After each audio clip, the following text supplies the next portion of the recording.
పక్కన ఇంకా స్పీడ్ కావాలంటే స్పీడ్ పెట్టుకో.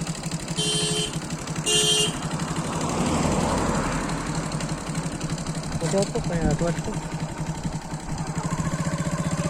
ఈరోజు మనం మంచిర్యాల జిల్లాలోని చెన్నూరు పట్టణంకి సమీపంలో పారుపెల్లి అనే గ్రామంలో ఉన్నటువంటి శ్రీ కాలభైరవ స్వామి వారి దేవాలయానికి మనం వెళుతున్నాము. మరి ఒక కాలభైరవ స్వామి దేవాలయం ఎలా ఉంటుందంటే, ఒక గుట్టకు ఒక పెద్ద శిల అంటే ఒక పెద్ద రాయికి ఆ యొక్క స్వామివారి విగ్రహాన్ని చెక్కి ఉంటుంది.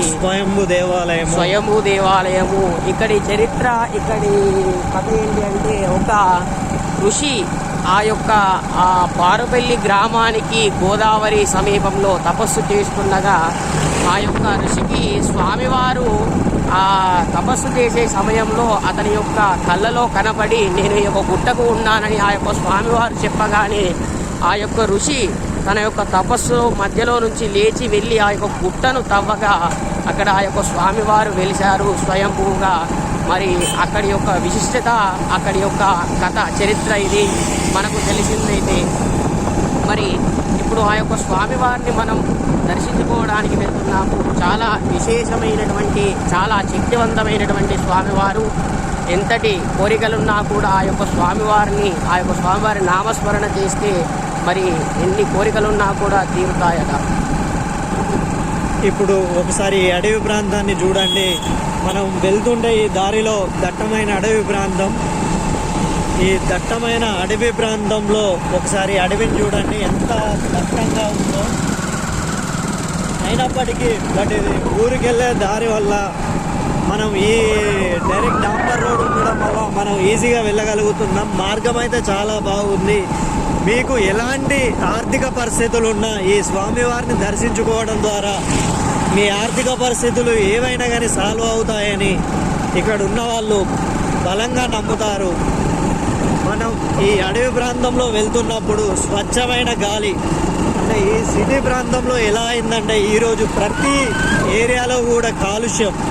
ఈ కాలుష్యం ద్వారా మనం అప్పుడప్పుడు ఇలా పల్లెటూర్లలోని, అడవుల్లోని ఈ దేవుళ్ళని దర్శించుకోవడం ద్వారా మన ఆరోగ్యమే కాదు, మనకు కావలసిన సకల భాగ్యాలు కలుగుతాయని మనం చెప్పగలుగుతున్నాము. ఎందుకంటే ఇక్కడ ఉన్న ప్రతి ఒక్క వృక్షం ఏదైతే ఉందో ప్రతి ఒక్కటి కూడా ఆయుర్వేదికంగా మనకి యూజ్ అవుతుంది. ఇప్పుడు మనం ప్రతిరోజు చూసుకుంటే ఆర్ఓ వాటర్స్ అని అవి తాగుతున్నాం.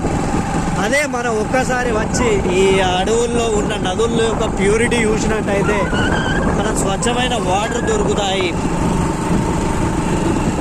అలాగే ఇప్పుడు మనం ఈ యొక్క గ్రామానికి దగ్గరగా వచ్చాము. ఈ యొక్క గ్రామంలో, ఈ యొక్క గ్రామానికి చివరలో ఆ యొక్క స్వామివారి దేవాలయం ఉంటుంది.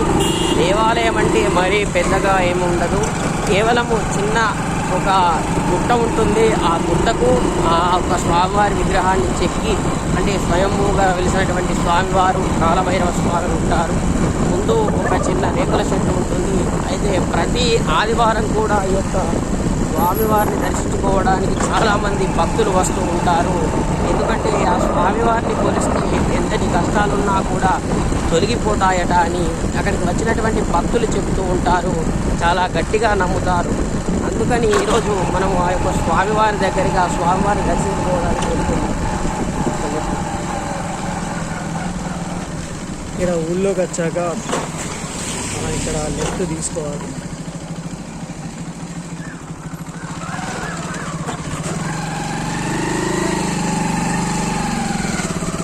ఎవరన్నా కొత్తగా వచ్చేవాళ్ళు ఈ టెంపుల్ ఎలా వెళ్ళాలి అనే దాని గురించనే ఈ ఫుల్ వీడియో తీయడం జరుగుతుంది. అందరూ జాగ్రత్తగా చూసుకోండి. ఇట్లా మనం ఇప్పటికీ ఈ ఏరియాలో అన్నీ కూడా గుడిసెలు ఇవే కనబడతాయి, పెంకుటిల్లులు. పూర్తిగా మనకి పెంకుటిల్లులు అంటే పెద్దగా డెవలప్మెంట్ ఏమి ఉండదు. మన ఆదిలాబాద్ జిల్లా కాబట్టి ఆదిలాబాద్ జిల్లాలో ఇలాంటి పల్లెలు చూడడం మనం చాలా సహజం.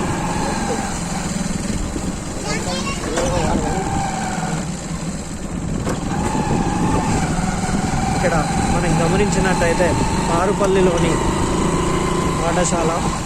ఈ పాఠశాల నుంచి మనం రైట్ తీసుకోగానే మనం ఈ దారిలో కంటిన్యూస్గా వెళ్తూ ఉండాలి. మళ్ళీ కొంత దూరం వెళ్ళగానే మళ్ళీ మనం లెఫ్ట్కు తిరగాలి.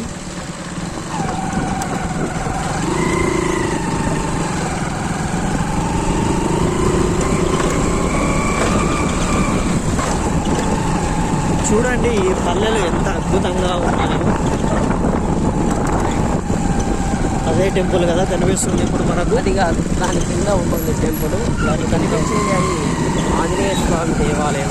వీళ్ళు నిర్మించుకున్నటువంటి దేవాలయం. ఈ ఊరు వాళ్ళందరూ కలిసి. అంత మట్టి మార్గమే, బట్ అయినప్పటికీ ఇక్కడికి కార్లు కూడా వెళ్తాయి. కార్లు కూడా వెళ్ళడానికి దారి బాగానే ఉంది, పర్లేదు. మనం వెళ్తుంటే ఇక్కడ మనకు చుట్టూ పొలాలు, అడవి మార్గం చాలా బాగుంది చూసుకోవడానికి.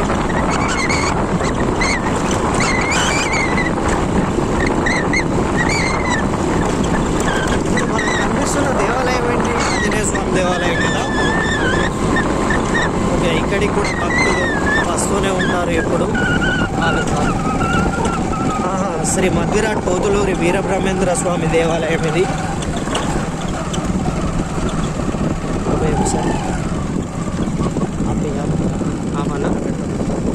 కెమెరా పెడదాం, కెమెరాలో ఎప్పుదాం పెట్టి కొంచెం